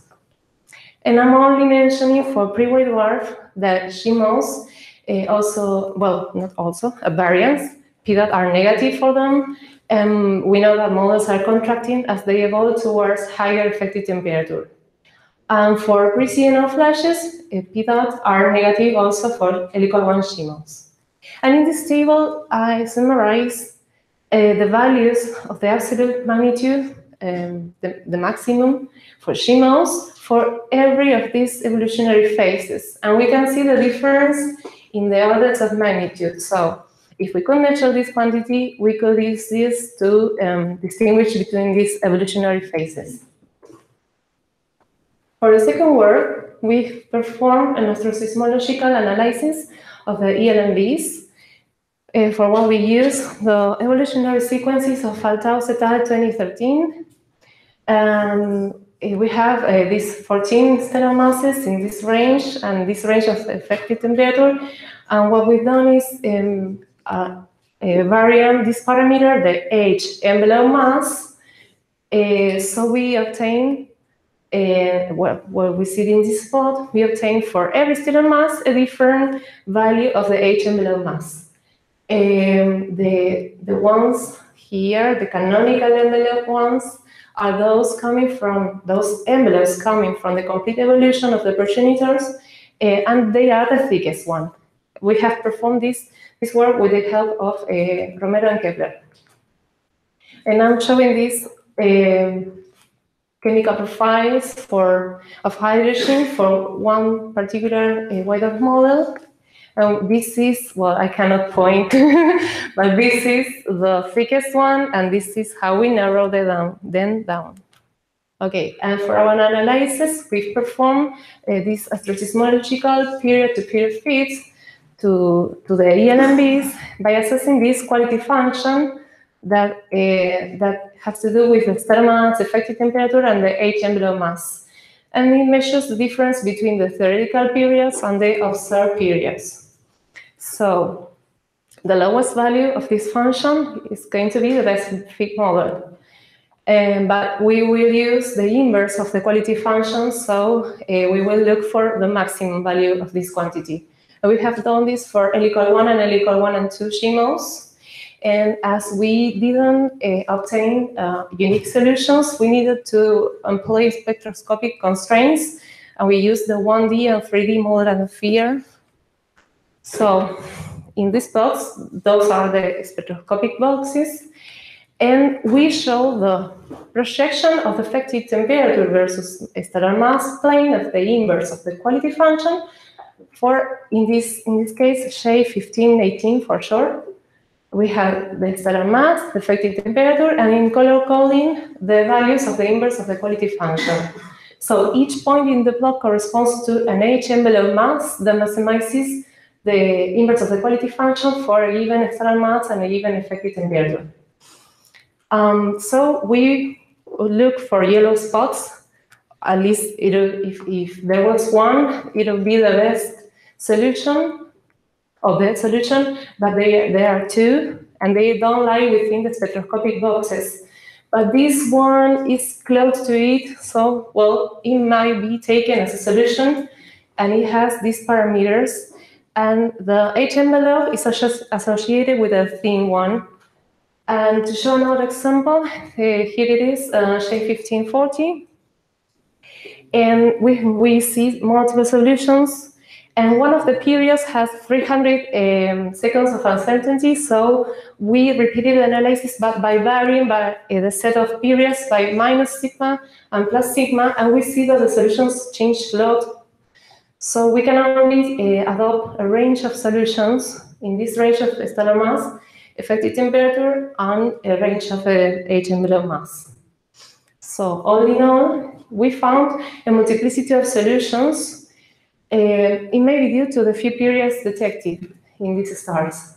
we employ external constraints to be able to adopt a model, and in some cases, we only could adopt ranges of solutions. And some of them, well, exceeded this uncertainty that led to these ranges.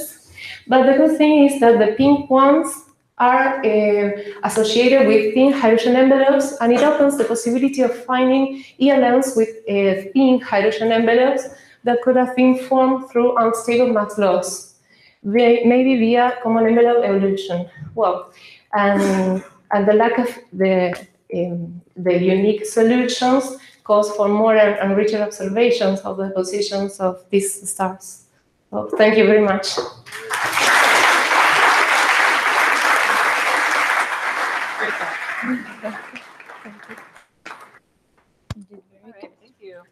Thank you.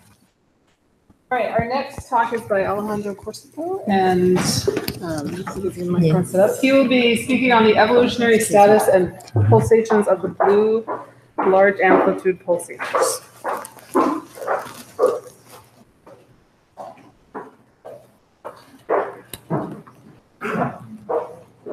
Oops. You could just put Yes, strong. Okay. There's a timer over there, and then I'll give you a 3-minute, 1-minute warning. Oh, okay, thank you.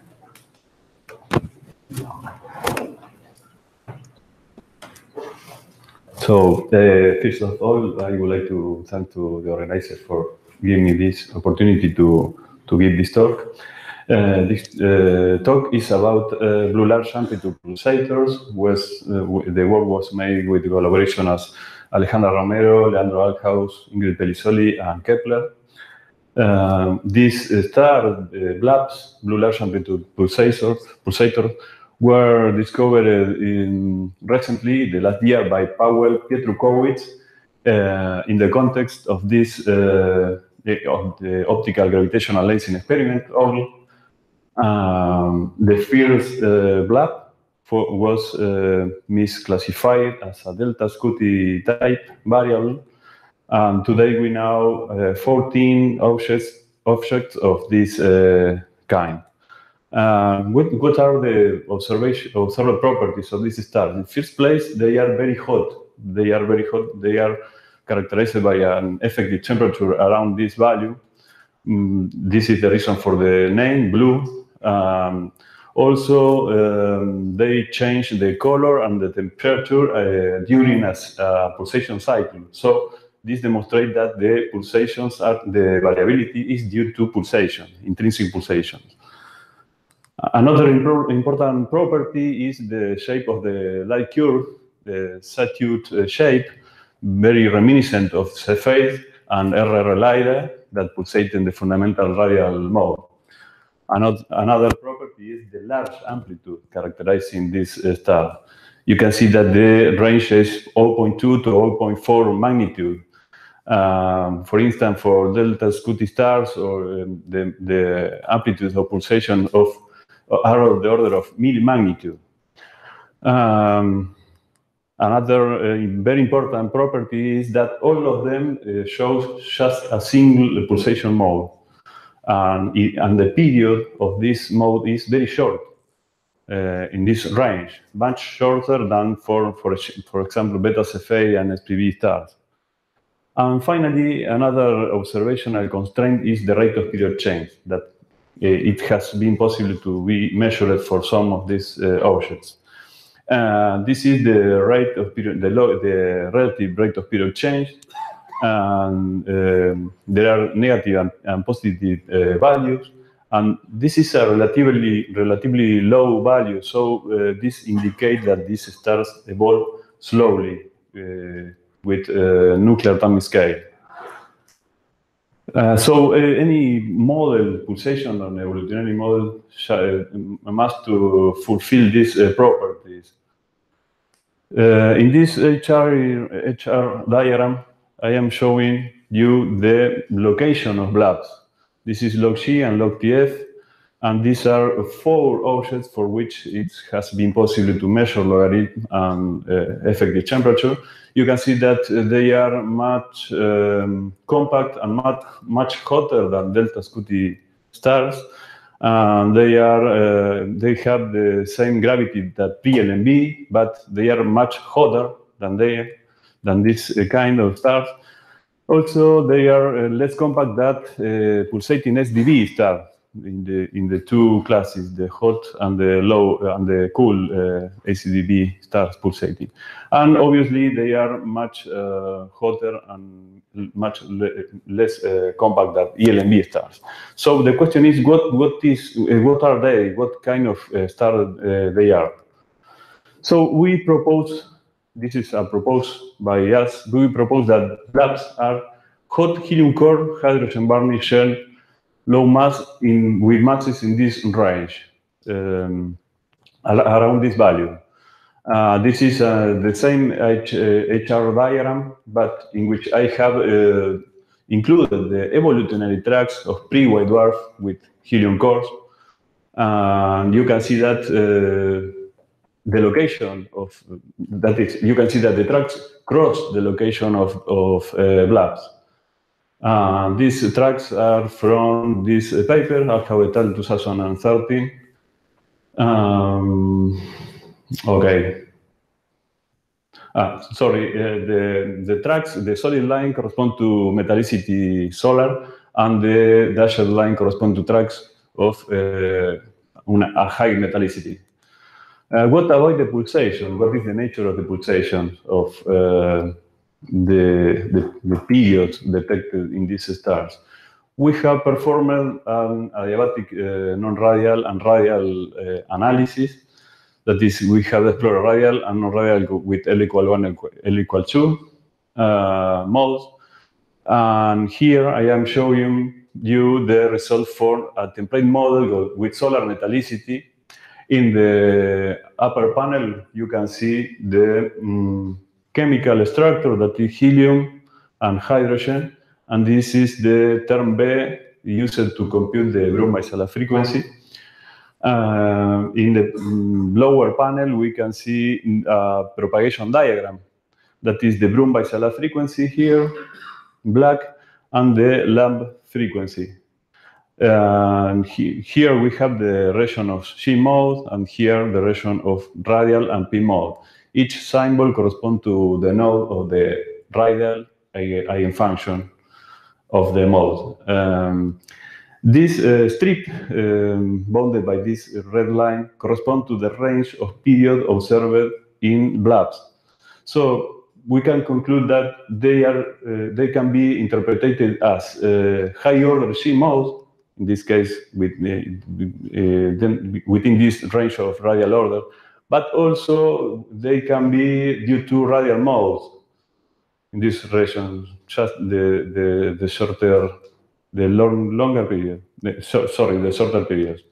What is the mechanism that could be exciting these kinds of modes? We have repeated the analysis, but in this case with a non-adiabatic version of our pulsation code. And we have found that for solar metallicity, with model for solar metallicity, we have not been able to find instability. So we tried with a model with higher metallicity. In this plot, I am showing the result for a template model with phi equal 0.05, high metallicity. In this axis, eta is the growth rate of the mode. That is if eta is positive, the modes are unstable. If eta is negative, the modes are stable. And in this axis we have the period. You can see that the non-radial L equal 1 and L equal 2 modes are unstable within the range of the period observed in blobs. But also the radial fundamental mode is unstable. The first overtone radial is stable. In this slide, I show an extension of the result of the non-adiabatic analysis. At the left, we can see a diagram in which we have the unstable period versus the effective temperature. You can see that only the fundamental radial mode is unstable. Remember, with this high metallicity. In this case, I am showing the result for the G mode. That is, we have some region, some domain, some island for each value of the mass. In both cases, the periods, then the unstable periods, are able to account for the observed period and at the right range of effective temperature. So we cannot decide here what is the correct interpretation of the period, of the mode, if they are higher than G mode or if they are the fundamental radial mode.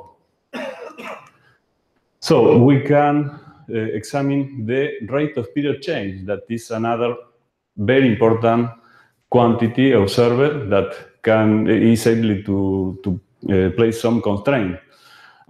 This rate of period change should be related to the time scale of evolution. So in the upper panels, I am showing the periods of the blobs with this horizontal dotted line here and here. In this case, at the left for radial modes, at the right for non-radial G modes. In both cases, the periods are in agreement with the periods observed in blobs at the right effective temperature. But what happened with the rate of period change? In the case of radial modes, you can see that for any mass considered, any stellar mass considered, except for this mass, the low mass, generally the rate of period change of radial modes are much larger than the observed one. So about 2 orders of magnitude larger. But in the case of G mode, and in addition, in the case of radial mode, all the values are negative. In the case of radial high order G mode, the rate of period change that we found is more close, more in agreement with the observed value. You can see here these values are in the range of the rate of period change observed in blobs. Even we have negative and positive value. So looking at this quantity, we would prefer the interpretation of non-radial G mode. So the conclusions of this work are, in the first place, we have proposed this scenario, evolutionary scenario for these stars. The problem is that if these stars are helium core low mass pre-white dwarf, they should have a companion, but the companion is not observed. So this is an open problem. Regarding the nature of the pulsation mode, we have 2 interpretations possible. One of them, the fundamental radial mode, is attractive in the sense that it's a single mode that is excited, like the mode observed in this star, but the rate of period change is too large. In the case of higher than radial mode, the rate of period change is more in agreement with the observed rate of period change. Also, it's an open problem. And finally, regarding the mechanisms of excitation, this is the kappa mechanism due to the C bump, but we need models with a high metallicity. This enhancement could be local or global. So we need to perform computations in which maybe radiative levitation is able to accumulate some high iron at the driving region to have this excitation of mode. This also is an open problem.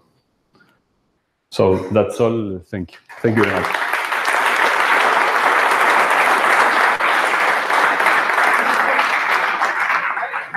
I guess we have some time for questions.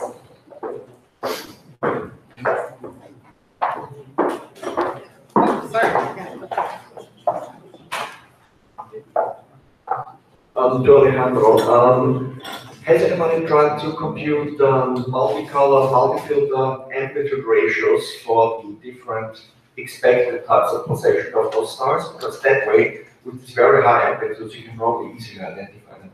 Sorry, it's for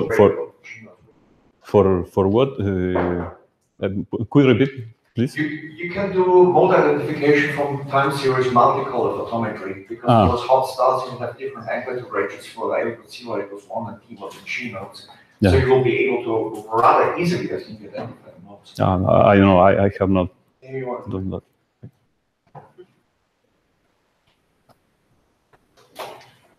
Yeah, I wondered if you'd used, instead of enhanced Z, if you'd used Bailey et al.'s enhanced iron opacities, and if that might solve the problem. Is that possible? Sorry, could repeat. Yeah. I am using the enhanced opacity, yes. I have, I don't mention that, but I have enhanced artificially the opacity Roseland. And in that context, the bump, the C bump has increased. And in that situation, we are being able to find instability. But the problem is how to explain that enhancement, global enhancement of the metallicity. Maybe could be local, and in that case, maybe radiative levitation is working. That's what I was suggesting. Because at high up in the atmosphere, the iron opacity is not affected. Low densities it isn't, but in the driving region it is significantly affected. So it might be worth taking. But sort of you already have. Okay. Cool.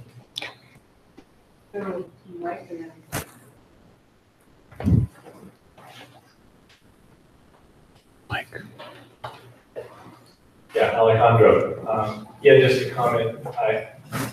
From the delta Scuti case, I know that there's high amplitude delta Scutis and there's low amplitudes. Mm-hmm. The low amplitudes are all the non-radial oscillators, and the high amplitudes are always the radial ones. So I was prejudiced to think that these were L equals 0 modes in those stars. But the P dot evidence is nice. Are you sure that if it's a merger of two L's, that the P dot would not be larger than you expect from your models? In my models, you say. If it's large? Yeah, I guess I'm saying if it's a merger, perhaps the models. Merger? Yeah. I don't know. That could be. This is just a possible scenario to give to have this star such high temperature, but there are another possible scenario. Maybe a merger of two ELN white dwarf of 0.50 solar masses. And another scenario is a one solar mass burning helium at the core. But that scenario, we have not explored that scenario.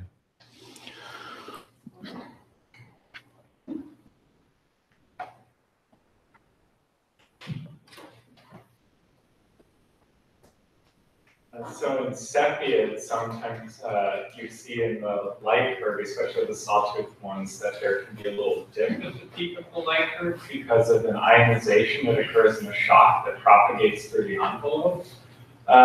If you saw something like that in one of these, and I think some of the ones in the original paper had a small one, could that be indicative that, could it answer any of the questions about what type of pulsation mode it is? Sorry, I have a problem to understand some English. I have an interesting light curve. Light curve? Do you like that? I show you. I have a light curve of okay. They are typical of large amplitude, like radial pulsator. But what is good question is? Yeah. We can chat later. Okay. Over there. Over there.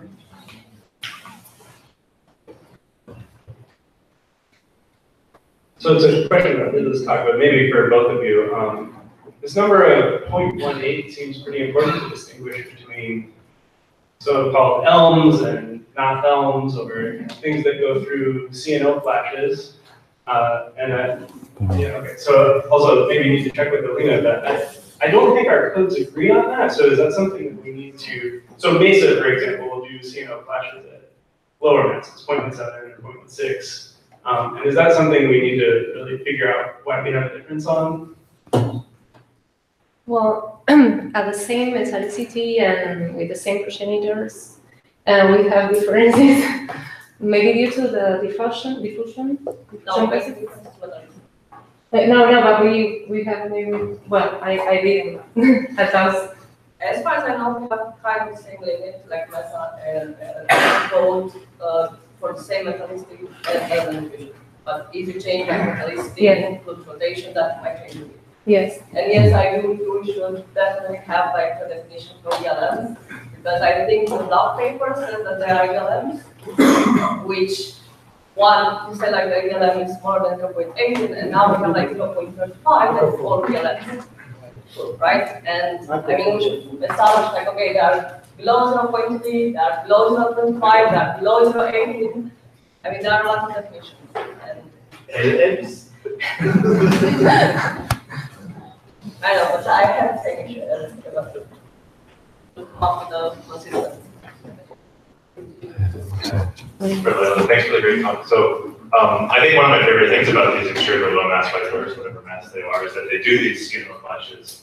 I'm wondering if most of your rates of period change were positive. And sometimes the radiuses are the radii are increasing between flashes, sometimes they're decreasing between flashes, and that's where they spend most of their time. So I'm wondering, were you calculating those in the flash, or were they between the flashes? Because that's where they tend to spend most of their time, right? Prior to the flashes. I see, okay. Because from Althaus et al. 2013, you see, and Althaus and Corsico, Althaus in 2014, you see that they plot the cooling time and the tracks, and they show that they spend the most of the time prior to the flashes. So that's what. In other places, it is impossible to detect the star because it's evolving very fast. In other places, sorry. That is in that places the evolutionary time scale is short, but it's enough as to in the human life you can detect that. The other parts of the loops of the flashes, the star is evolving very fast. Any last questions? Oh, Kepler. Last question.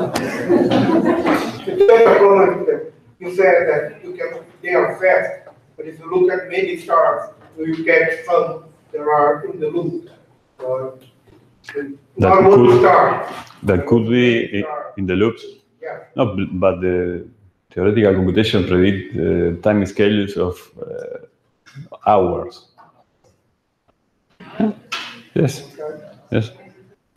So in some part, in the paper of Althaus et al., we have incorporated a palette of color, and in some part of the loops, that is the part previous to the loops.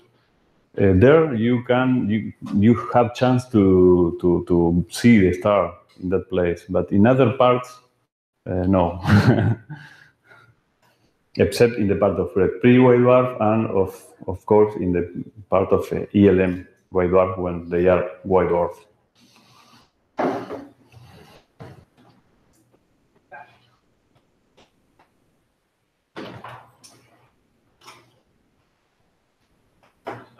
So this is a question from an out-of-town viewer, Marcelo Miller.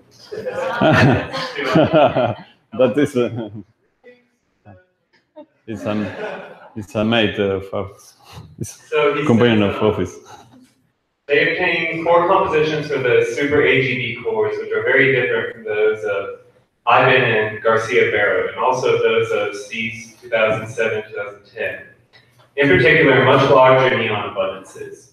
And so he asked, have you checked to which extent this might be related to the extreme radiative overshooting adopted below the carbon flame? I think that is for Alejandra the question. Oh, okay, sorry. It's a similar name, so it's okay. Okay. I don't remember specifically the specifics, specific parameters.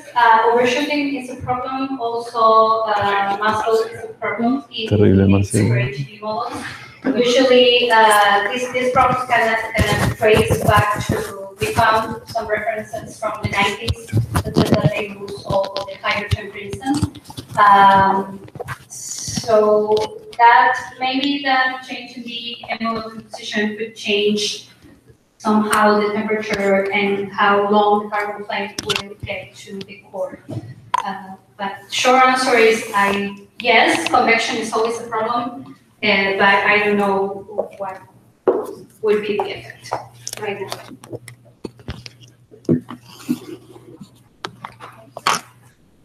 Okay, well, let's go ahead and thank all our speakers.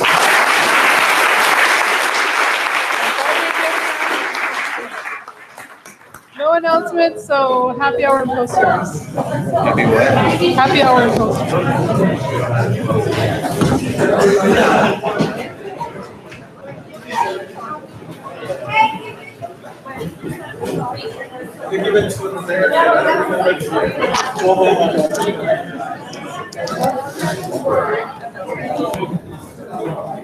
Bobby, do I give this to you? Yes.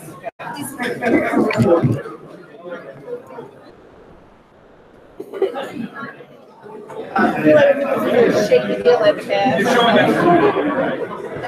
Thank you so much. Super fantastic umbrella.